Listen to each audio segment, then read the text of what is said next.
End game series में आपका स्वागत है।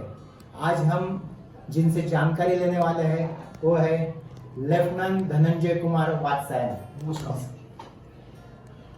हम आज पूरा जो विवाद चल रहा है चीन और भारत के बीच में, इसकी पूरी जानकारी सर से हासिल करेंगे। मैं सबसे पहले धनंजय कुमार वात्स्यायन सर का आपको परिचय करा देता हूँ। धनंजय कुमार वात्स्यायन सर, उनकी शिक्षा बीई मैकेनिकल, उसके बाद उन्होंने MESC यानी मरीन इंजीनियरिंग स्पेशलाइज कोर्स किया हुआ है। उसके बाद वो fellow of cost and management accountant है, IP है, इंसॉल्वेंसी प्रोफेशनल। और हमें वो हमेशा पूरी जानकारी देते रहते हैं चीन और भारत के बीच में जो भी चलता है, वार्तालाप चलता है या कुछ नोकझोंक होती है, उसके बारे में सर हमेशा हमें पूरी जानकारी बताते रहते हैं। तो उनको ये सब रुचि जब वो बचपन में NCC में थे तभी से हुई है, और उन्होंने फिर इंडियन नेवीज में कमीशन ऑफिसर पोस्ट पे काम किया हुआ है, और INS विराट इस पे वो 3 साल के लिए इंजीनियर रह चुके हैं। सर आपका स्वागत है। सबसे पहले हम आपसे जानना चाहते हैं, भारत चीन ये सीमा विवाद क्या है सर? बेसिकली ये जो कंसेप्ट आप बोलते हैं भारत चीन सीमा विवाद, ये गलत है। क्योंकि हिस्टोरिकली जब से सिविलाइजेशन की नोन है तब से भारत और चीन की सीमा कभी नहीं मिली है। हिमालय के उत्तर में तिब्बत है और दक्षिण में भारत है, और तिब्बत बोलेंगे तो बेसिकली भारतवर्ष का हिस्सा है। अच्छा, तो करेक्ट फ्रेज है तिब्बत और भारत के बीच का सीमा विवाद। लेकिन इस विवाद में तिब्बत के लोग इन्वॉल्व नहीं है, तिब्बत के लोगों का कोई इसमें डिस्प्यूट नहीं है। तो डिस्प्यूट करने वाले चीन के लोग हैं। तो करेक्टली अगर हम इसको बोलना चाहें तो बोल सकते हैं China occupied Tibet and India border dispute. जैसा POK है यानी पाकिस्तान ऑक्युपाइड कश्मीर, वैसे हमारा तिब्बत जो है वो हमारा ही है, लेकिन उसमें चाइना ने कब्जा हमारा नहीं बोलते, भारतवर्ष का हिस्सा है, लेकिन चाइना की द्वारा ऑक्युपाइड है। ओके सर, हमेशा हम सुनते हैं कि दो देशों के बीच में एक इंटरनेशनल बॉर्डर होता है, लेकिन जब हम चीन और भारत की बात करते हैं तभी कभी बोलते हैं LAC, कभी बोलते हैं मैकमोहन लाइन। तो इसके बारे में हमें जरा बताइए कि ये दोनों ऐसे क्यों हुआ है कि दो लाइनें इधर खींचे गई है? बेसिकली जैसे अगर आप देखेंगे, जैसे हमने पहले बोला कि भारतवर्ष का हिस्सा तिब्बत है, यानी कि तिब्बत के लोग सांस्कृतिक रूप से, वैचारिक रूप से और डिफरेंट पहलू में वो भारत के ज्यादा करीब हैं देन चीन के। हमारे बहुत सारे मंदिरों में जाएंगे आपको यक्ष की मूर्तियां मिलती है देवताओं के साथ। तो यक्ष नहीं बट वो तिब्बत के लोग हैं। ओके, तो ये हमारा एक रिलेशन है, उनके साथ बॉन्डिंग है। आज भी अगर दलाई लामा है तो उनका बहुत स्ट्रॉन्ग बॉन्डिंग इंडियन लोगों के साथ भी है अदर देन तिब्बत। तो थ्योरेटिकली क्या था कि तिब्बत और भारत के बीच में कोई बाउंड्री लाइन नहीं खींची हुई थी। बाउंड्री ओपन थे, जिसको जाने का मर्जी था जाता था, आता था। एडमिनिस्ट्रेटिवली वो कंट्रोल था कि ठीक है, इधर तिब्बत का कंट्रोल है, इधर भारत का कंट्रोल है।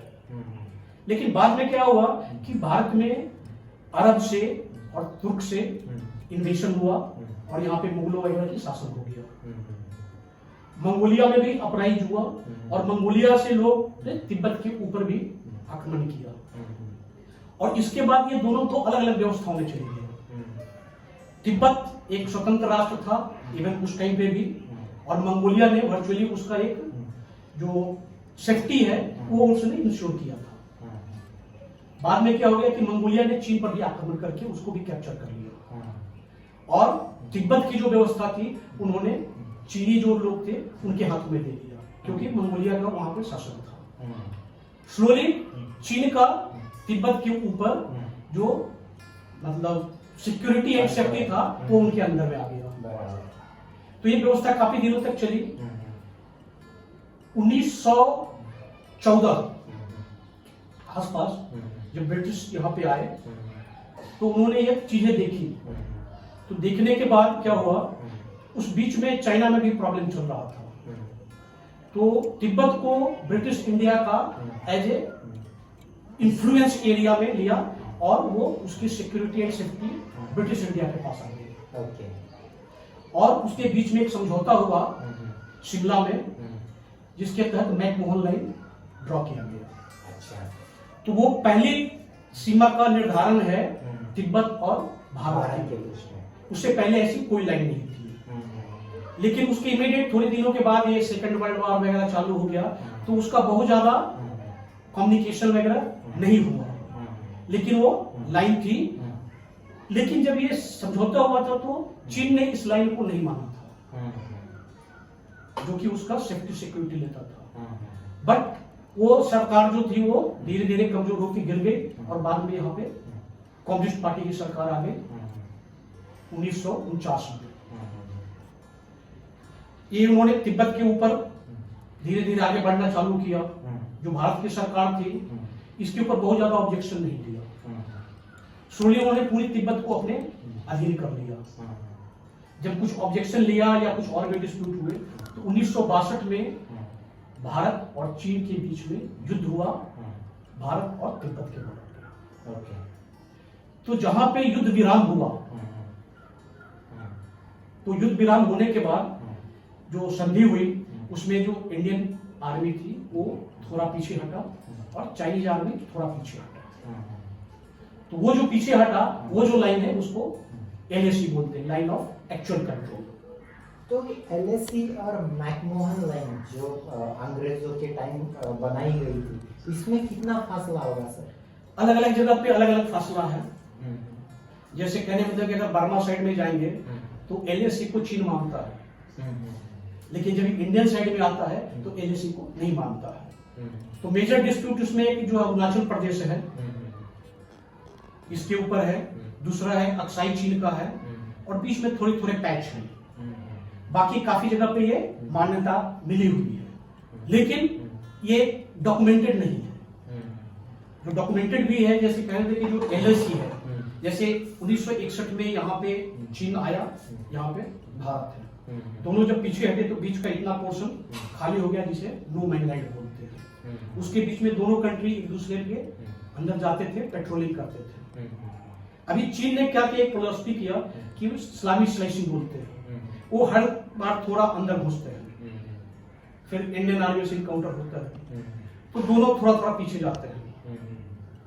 तो चीन क्या करते हैं कि उसने 10 किलोमीटर आगे आया, फिर 5 किलोमीटर पीछे गया, तो वर्चुअली वो 5 किलोमीटर आगे आ गया और हम 5 किलोमीटर पीछे आ गए। तो ये चीजें कंटिन्यूस चलती रही। तो ये LAC कभी भी डिफाइन नहीं है, ये हमेशा बदलता रहा है। और वर्चुअली बोलेंगे तो इंडिया की तरफ वो धीरे धीरे स्टेप बाय स्टेप बढ़ता रहा है। ये तो फिर लेकिन मैकमोहन लाइन जो है वो फिक्स लाइन है जो कि डिसाइडेड है। तो ये तो बड़ी अलार्मिंग सिचुएशन है भारत के लिए। अभी फिर वर्तमान स्टैंड अप क्या है? अगर ये अलार्मिंग सिचुएशन हो रही है तो वर्तमान में अभी क्या बोल सकते हैं हम कि ओके, बेसिकली क्या हुआ है कि 2014 जब ये नई सरकार आई भाजपा की या मोदी की सरकार, उससे पहले ये कहानी चल रही थी। तो चाइना बहुत बार क्या करता था, एक टैक्टिक्स यूज करता था कि थोड़ी एग्रेशन करो और कहीं और निगोशिएट करो, वहां पीछे जाओ या थोड़ा पीछे जाकर उसको सेटल करो। तो वो आगे भी बढ़ता रहता था और अलग अलग चीजों के ऊपर वो सहूलियतें भी लेता रहता था। जब मोदी सरकार के ध्यान में ये बात आई तो उन्होंने इसको अलग ढंग से टैकल किया। तो पहला इशू डोकलाम में हुआ, डोकलाम की इशू सॉल्व हुआ। फिर चीन को लगा कि शायद हमने पूरी तैयारी के साथ नहीं गए थे, हम इस बार पूरी तैयारी के साथ आएंगे। तो इस बार वो पूरी तैयारी के साथ आए और आने के बाद ये जो नो मैन लैंड था लद्दाख में, उसके अंदर उन्होंने अंदर घुस गए। उन्होंने इसका बेनिफिट लिया कि कोविड-19 की वजह से इंडिया में बहुत जगह लॉकडाउन था, आर्मी का भी बहुत सा ऑपरेशन सस्पेंड हो गया था और ये ज्यादा अग्रेसिव काम नहीं कर रहे थे, अपने अपने बैरक में थे और सेफ्टी में लगे हुए थे। तो उसका उन्होंने फायदा लिया और वो आगे बढ़ गए। अभी बातचीत चल रही थी, बातचीत का कोई रिजल्ट नहीं निकल रहा था। तो भारत सरकार ने क्या किया, जो बोलते हैं टिट फॉर टैट, कि जैसे को तैसा। तो वो जो अलग अलग जगहों पे बैठे हुए थे, तो बहुत सारे ऐसे जगह थे जो खाली थे। तो भारत ने क्या किया कि जब उसे लगा कि चीन इन जगहों पर भी कब्जा करने वाला है या आने वाला है, तो ये क्या किया कि उससे पहले जाकर के उन चीजों के ऊपर उन्होंने कब्जा कर लिया। तो वर्चुअली वो दोनों उस जगह में हैं जो किसी का नहीं था। बट आज की स्थिति ये है कि इंडिया जो पोजीशन को होल्ड किए हुए है वो काफी महत्वपूर्ण है वार टैक्टिक्स के हिसाब से। जैसे कहने मतलब कि जो उनकी जो पोजीशन है उसकी जो हाइट है वो कम है, और इंडिया जो पोजीशन ऑक्युपाई किए हुए उसकी हाइट ज्यादा है। ये तो हमारे शिवाजी महाराज की टाइप हो गई, बराबर, जो गढ़ किले बोलते हैं, हाँ। उसके ऊपर राज करने का, ताकि नीचे का पूरा दिख सके और उस पे हम कंट्रोल कर सके। तो कहने थे कि जब ऊपर से हम कोई भी एमिनेशन फायर करेंगे, ये करेंगे, तो नीचे की चीजें हमें क्लियर कट दिखती है कि उनके पास क्या चीज है, क्या नहीं है, कौन सा वेपन हमको यूज करना चाहिए, और हमारे लिए वेरी इजी टारगेट है। जबकि उनको नीचे से ऊंचे अगर अटैक करना है तो उनके लिए ज्यादा डिफिकल्ट होता है। तो इसलिए मतलब ये चीजें अभी चाइना के लिए एक अप्रत्याशित चीज हो गई कि अभी तक भारत जो था वो समझौता करता था और पीछे हटता था। अभी वो हमारे सेम पॉइंट में जवाब दे रहा है, तो उनके समझ में नहीं आ रहा है कि क्या होगा। तो ये चीज अभी का वर्तमान स्टेट। तो फिर हमेशा कुछ ना कुछ स्टेटमेंट आते रहते हैं, जैसे हमारे आर्मी चीफ है नरवणे, या फिर सीडीएस है जैसे बिपिन रावत जी है, तो इनके कुछ ना कुछ ऐसे स्टेटमेंट्स आते रहते हैं। तो इसमें क्या उलझन है, मुझे अभी तक समझा नहीं है, तो हमारे दर्शक भी चाहेंगे कि उनको ये समझ में आ जाए कि क्या हमेशा ये क्यों स्टेटमेंट देते हैं। बेसिकली देखिए, जो फौज है, फौज का निर्माण किस लिए हुआ है? युद्ध करने के लिए। तो उसको साइकोलॉजिकली, इमोशनली हमेशा युद्ध के लिए तैयार रहना है। सही बात है। तो अगर फौज का जो हेड है वो युद्ध की बात नहीं करेगा तो क्या करेगा? वो शांति की बात तो कर नहीं सकता है, करनी भी नहीं चाहिए। सही बात है। सेकंड है कि जब वो बोल्ड स्टेटमेंट लेता है तो उसका जो मोरल जो है, जो लोग हैं उनके भी हाई होते हैं, उनको भी उत्साह होता है। तो उनको ये करना चाहिए, और कर रहे हैं तो सही चीज है। बेसिकली ये चीन के लिए नहीं है, हमारे जो आर्मी के जवान, अभी आप देखिए वो जो स्थिति है कि कभी मतलब -30 डिग्री तक टेम्परेचर जाता है, ऑक्सीजन नहीं बराबर है, खाने पीने का प्रॉब्लम है।